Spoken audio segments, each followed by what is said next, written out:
Hello friends, welcome to Sangeetha சமையல். Today இன்றைக்கி என்ன வீடியோவில் நம்ம பார்க்க போகிறோம் அப்படின்னா, ஒரு டேஸ்டியான சிக்கன் ரெசிபி பார்க்க போகிறோம். நேச்சுரல் ஹேர் டை பார்க்க போகிறோம். ஒரு ஹெல்த்தியான ஒரு கஷாயம் தான் நம்ம பார்க்க போகிறோம். எல்லாமே கலந்து பார்க்க போகிறோம். என் வீடியோவை இப்போ தான் நீங்கள் ஃபஸ்ட் டைம் பார்க்குறீங்கன்னா சப்ஸ்கிரைப் பண்ணிக்கோங்க. அப்போ தான் நான் வீடியோ போடும்போதெல்லாம் உங்களுக்கு நோட்டிஃபிகேஷனில் வரும். நீங்களும் மிஸ் பண்ணாமல் பார்க்க முடியும். இப்போ வாங்க வீடியோக்குள்ளே போகலாம். ஃபஸ்ட்டு நம்ம கஷாயம் ரெசிபி தான் நம்ம பார்க்க போகிறோம். இது என்னன்னு பார்த்தீங்கன்னா, பீரியட்ஸ் டைமில் நம்ம வீட்டு பிள்ளைங்களுக்காகட்டும் இல்லை நமக்காகட்டும் பயங்கரமான வயிற்று வலி இருக்கும். அந்த மாதிரிலாம் இருக்கும்போது பீரியட்ஸ் அதிகமாக இருக்கும்.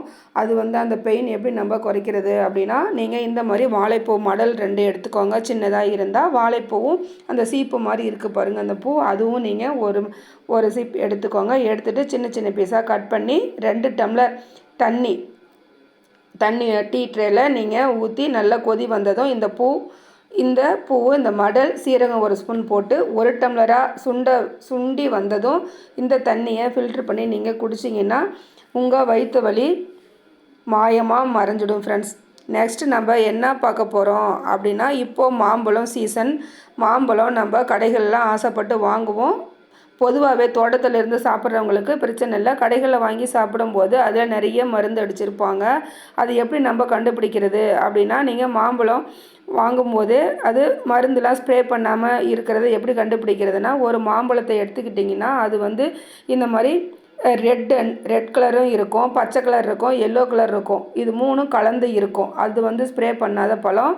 இப்போ இந்த மாதிரி கட் பண்ணி நீங்கள் கையில் பாருங்கள், இந்த மாதிரி லைட்டாக நீங்கள் அழுத்தம் கொடுத்தீங்கன்னாவே அதிலிருந்து அந்த ஜூஸ் நிறைய வெளியேறும். நெக்ஸ்ட்டு இந்த மாதிரி பழத்தை சின்ன சின்ன பீஸாக நீங்கள் கீரல் போட்டு பார்க்கும்போது இதனோட சதை பகுதி நல்ல தின்னாக இருக்கும். அதாவது நல்ல மொத்தமாக இருக்கும். அந்த மாதிரி இருந்தால் அது ஒரிஜினல் பழம். நாம் பயப்படாமல் சாப்பிடலாம். இந்த மாதிரி நிறைய டிப்ஸ் நம்ம தெரிஞ்சு வச்சுக்கலாம். ஒரு உப்பு தண்ணியில் ஒரு அகலமான பாத்திரத்தில் தண்ணி ஊற்றி அந்த தண்ணியில் கொஞ்சமாக உப்பு போட்டுட்டு அந்த தண்ணியில் மாம்பழத்தை போட்டிங்கன்னா அது மூழ்குனா நல்ல பழம் ஃப்ரெண்ட்ஸ்.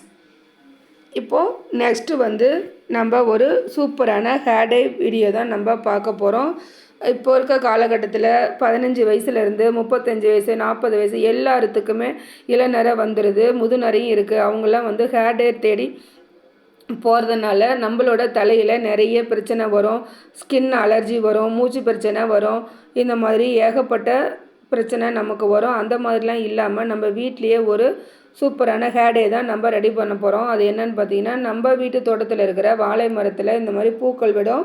நம்ம இந்த பூக்களை வேஸ்ட் பண்ணாமல் பொரியல் செஞ்சு சாப்பிடலாம். இதை நம்ம ஹேர் டை ப்ரிப்பேர் பண்ணலாம் அப்படின்னா நீங்கள் நம்ப மாட்டீங்க. ஆமாம் ஃப்ரெண்ட்ஸ், இதை நம்ம இந்த ஸ்கின் இந்த வாழைப்பூ நம்ம சமைச்சு சாப்பிட்டுட்டு இந்த தோலை வேஸ்ட்டுன்னு குப்பையில் தூக்கி போடாமல் இந்த தோலை வச்சு சூப்பரான நம்ம ஹேர் டே ரெடி பண்ணலாம். இதை நல்லா நிறைய கிடச்சிதுன்னா நீங்கள் வாங்கி வெயிலில் காய வச்சு பொடி பண்ணி வச்சுக்கிட்டிங்கன்னா நமக்கு தேவையான பொழுது நம்ம ரெடி பண்ணி நம்ம ஹேருக்கு அப்ளை பண்ணிக்கலாம். நான் இன்றைக்கி ஃப்ரெஷ்ஷாக தான் உங்களுக்கு செஞ்சு காமிக்க போகிறேன். நான் ஒரு 5 மடல் மட்டும் நான் எடுத்துக்கிட்டேன். வாழைப்பூ சின்னதாக இருந்தனால நான் 5 எடுத்துக்கிட்டேன். நீங்கள் பெரிய பூக்களாக இருந்தால் 2 மடல் போதும். இது கூட இன்னும் கொஞ்சம் கலர் கொடுக்கறதுக்காக, அழகான நல்ல திக்கான கலர் கொடுக்கறதுக்காக நான் ஒரு சிறிய பீட்ரூட் 1 எடுத்து தோல் சீவி கட் பண்ணி வச்சுக்கிட்டேன். இந்த வாழைப்பூ மடலை நீங்கள் நல்லா சின்ன சின்ன பீஸாக கட் பண்ணி தண்ணியில் வாஷ் பண்ணி எடுத்துக்கணும். எடுத்துட்டு இப்போ ஒரு கேரட் சின்னதாக இருந்தால் 1 எடுத்துக்கோங்க. பீட்ரூட்டு பெருசாக இருந்துன்னா 1/2 எடுத்துக்கோங்க. இப்போ அந்த வாழைப்பூ மடல் தலைக்கு தானே அப்படின்னு சொல்லிட்டு நீங்கள் அதை அலசாமல் வாஷ் பண்ணாமல் நீங்கள் யூஸ் பண்ணக்கூடாது. நல்லா வாஷ் பண்ணிட்டு இந்த மாதிரி கொஞ்சமாக தண்ணி விட்டு அதில் 1/2 லெமன் ஜூஸ் ஊற்றி நீங்கள் மிக்ஸி ஜாரில் அரைச்சி எடுத்துக்கோங்க. ரொம்ப சூப்பராக எஃபெக்டிவான ஒரு ஹேர் டை இது. மிஸ் பண்ணாமல் ட்ரை பண்ணி பாருங்கள். நம்ம கெமிக்கல்லாம் யூஸ் பண்ணாமல் இந்த மாதிரி நம்ம ஹெல்த்தியாக நம்ம வீட்லேயே ரெடி பண்ணி அப்ளை பண்ணும்போது நம்ம ஹேர் க்ரோத்தும் நல்லா இருக்கும். நல்ல ஒரு முடியும் நல்லா ஷைனிங்காக ஹெல்த்தியாக நம்ம தலையில் எந்த ஒரு அரிப்பு தொல்லை அலர்ஜி தொல்லை எதுவுமே இல்லாமல் ரொம்ப சூப்பராக நம்ம ஹேருக்கு அப்ளை பண்ணிக்கலாம்.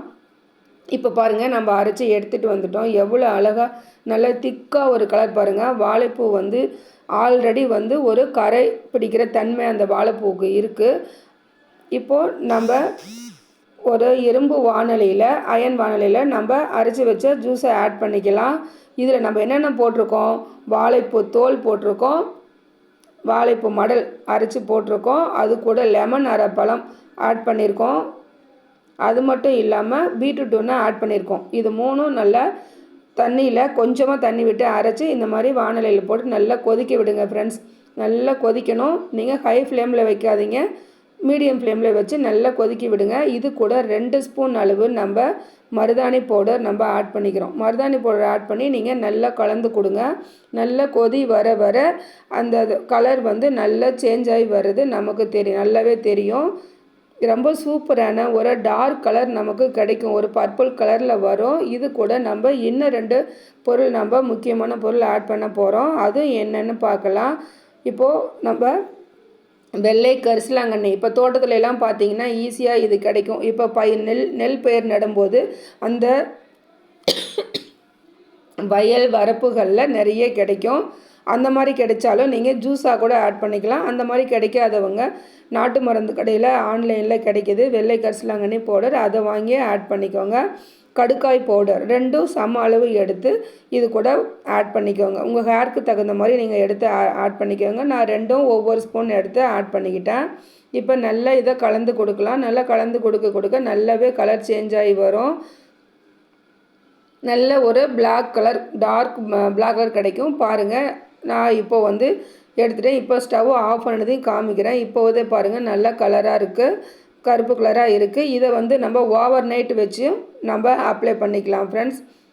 இப்போ இதை நம்ம எப்படி அப்ளை பண்ணுறது அப்படின்னு சொல்லிட்டு பார்க்கலாம் வாங்க. இது கூட நான் இன்னொரு பொருள் நான் ஆட் பண்ண போகிறேன்.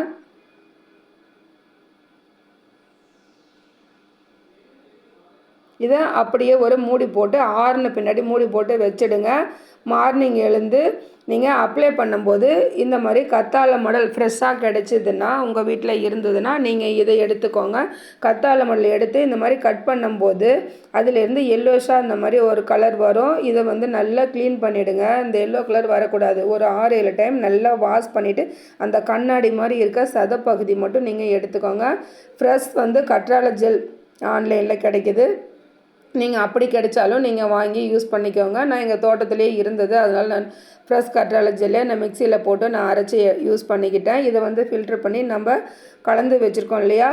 பாருங்கள், இப்போ மார்னிங் பார்க்குறேன் எவ்வளோ பிளாக்கிஸாக இருக்குது பாருங்கள். நைட் நம்ம வச்சதுக்கும் இப்போ காலையில் நம்ம பார்க்குறதுக்கும் எவ்வளோ சூப்பராக கலர் சேஞ்ச் ஆகி வந்துடுச்சு. இது கூட நான் 2 ஸ்பூன் அளவு கற்றாழை ஜெல் ஆட் பண்ணிக்கிறேன். இது சின்ன பவுலாக இருக்குது, அதனால் நான் வேறு பவுலுக்கு நான் மாற்றி எடுத்துக்கிட்டேன். இப்போ இந்த கற்றாழை ஜெல் 2 ஸ்பூன் ஆட் பண்ணி நல்லா நம்ம கலந்து நம்ம ஹேரில் அப்ளை பண்ணி நல்ல ஹேரில் இப்போ பாருங்கள் நான் கலந்து எடுத்துட்டேன். இப்போ வந்து நம்ம ஹேரில் நம்ம அப்ளை பண்ணி ஒரு 2 ஹவர்ஸ் நீங்கள் விட்டுருங்க. இது வந்து ஹெல்த்தியான இதுதான். இது எந்த ஒரு கெமிக்கலும் நம்ம கலக்கலை, அதனால் நீங்கள் பயப்பட தேவையில்லை. சின்ன பிள்ளைங்க பெரியவங்க எல்லாத்துக்குமே நீங்கள் இதை கண்டிப்பாக யூஸ் பண்ணலாம். நான் லைவாக செஞ்சு காமிக்கிறேன். என்னோடய ஹஸ்பண்டுக்கு தான் நான் இந்த மாதிரி நான் அப்ளை பண்ணினேன். பாருங்கள் எவ்வளோ இளநரை இருக்குன்னு, எவ்வளோ நரை இருக்குன்னு பாருங்கள் நீங்களே. ஆனால் வந்து இது நல்லா இந்த டை அப்ளை பண்ணிவிட்டு ஹேர் வாஷ் பண்ணி பார்க்கும்போது நல்லாவே ரிசல்ட் கிடச்சிது. நீங்கள் தொடர்ந்து ஒரு வாரம் 3 டைம் நீங்கள் இதை அப்ளை பண்ணிவிட்டு வரும்போது நிரந்தரமாக உங்கள் முடி நல்ல ஒரு பிளாக்காக மாறும்.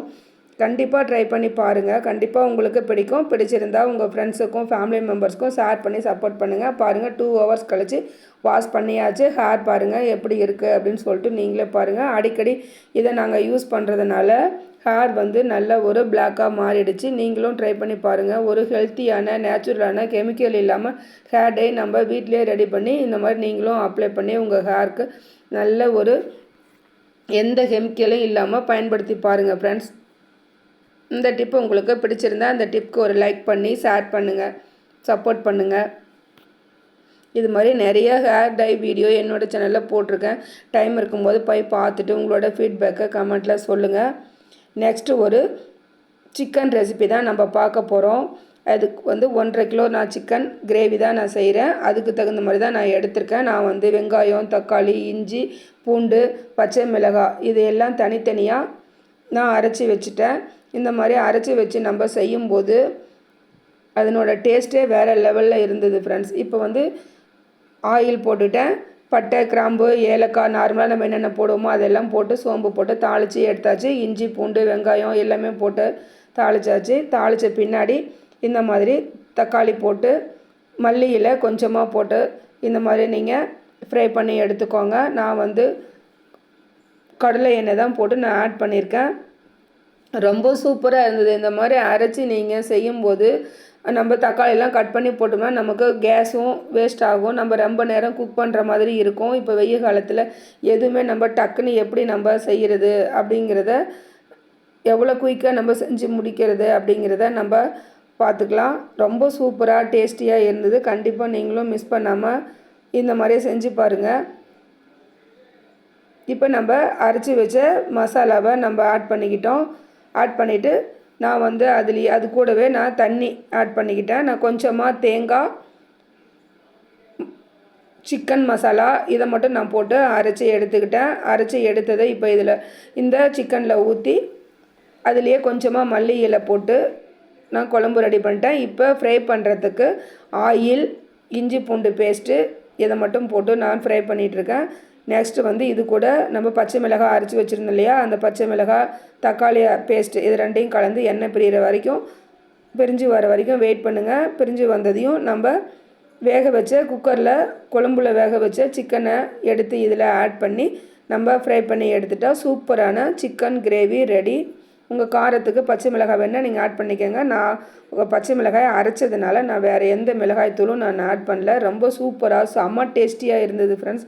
கண்டிப்பாக ட்ரை பண்ணி பாருங்கள். டக்குன்னு ஒரு 15 மினிட்ஸில் நம்ம ஒரு சிக்கன் கிரேவி நம்ம செஞ்சு முடிச்சிடலாம். எல்லாமே நம்ம இந்த மாதிரி அரைச்சி வச்சு நம்ம செய்யும்போது சிக்கனும் ரொம்ப டேஸ்ட்டாக இருந்தது. குழந்தைங்களும் பச்சை மிளகாயெல்லாம் வாயில் கடிபடாமல் ரொம்ப டேஸ்ட்டாக எம்மியாக இருந்தது. கண்டிப்பாக ட்ரை பண்ணி பாருங்கள்.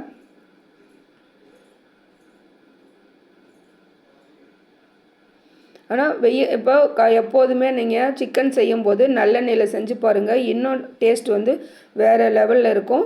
சிக்கன் வந்து ஹீட் அதிகமாக இருக்கிறதுனால சிக்கன் சமைக்கும்போது 1 ஸ்பூன் அளவு விளக்கெண்ணெய், ஆமணக்கு எண்ணெய் 1 ஸ்பூன் நீங்கள் விட்டு நீங்கள் சமைச்சிங்கன்னா அந்த சிக்கனோட ஹீட்டும் இருக்காது. அது கூட ப்ளஸ் சின்ன வெங்காயம் ஆட் பண்ணிக்கோங்க. பெரிய வெங்காயம் போடாதீங்க. எப்போதுமே சின்ன வெங்காயம் சிக்கனுக்கு போட்டு செஞ்சிங்கன்னா உடம்பும் நல்லா குளிர்ச்சியாக இருக்கும். அந்த உடம்பு சூடும் குறையும். நல்லா சிக்கனும் சாஃப்டாக நல்லா வெந்து வந்திருந்தது. நான் உடச்சி கூட காட்டுறேன் பாருங்கள். ரொம்ப சூப்பராக நல்லா சாஃப்டாக டேஸ்ட்டாக இருந்தது. நான் குழம்பு வைக்கிறதுனால கொஞ்சம் குழம்பு வச்சு எடுத்துட்டேன். நீங்கள் இதை குழம்பு வைக்காமல் அப்படியே நீங்கள் ஃப்ரை பண்ணிங்கன்னா இன்னமும் ரொம்ப டேஸ்ட்டாக இருக்கும். ஓகே ஃப்ரெண்ட்ஸ், நான் சொல்லியிருந்த எல்லா டிப்ஸுமே உங்களுக்கு ரொம்ப பிடிச்சிருக்குன்னு நம்புகிறேன். பிடிச்சிருந்தா என்னோடய சேனலை லைக் பண்ணி ஷேர் பண்ணி சப்போர்ட் பண்ணுங்கள். உங்கள் ஃப்ரெண்ட்ஸுக்கும் ஃபேமிலி மெம்பர்ஸ்க்கும் ஷேர் பண்ணுங்கள். இது வரைக்கும் என் வீடியோவை பொறுமையாக பார்த்த அனைவருக்கும் மிக்க நன்றி ஃப்ரெண்ட்ஸ். சப்போர்ட் பண்ணவங்களுக்கும் இனி பண்ண போகிறவங்களுக்கும் ரொம்ப ரொம்ப நன்றி ஃப்ரெண்ட்ஸ். தேங்க்யூ. மீண்டும் நெக்ஸ்ட் வீடியோவில் சந்திக்கலாம். இது வரைக்கும் என் வீடியோவை பொறுமையாக பார்த்த அனைவருக்கும் மிக்க நன்றி ஃப்ரெண்ட்ஸ். பாய்.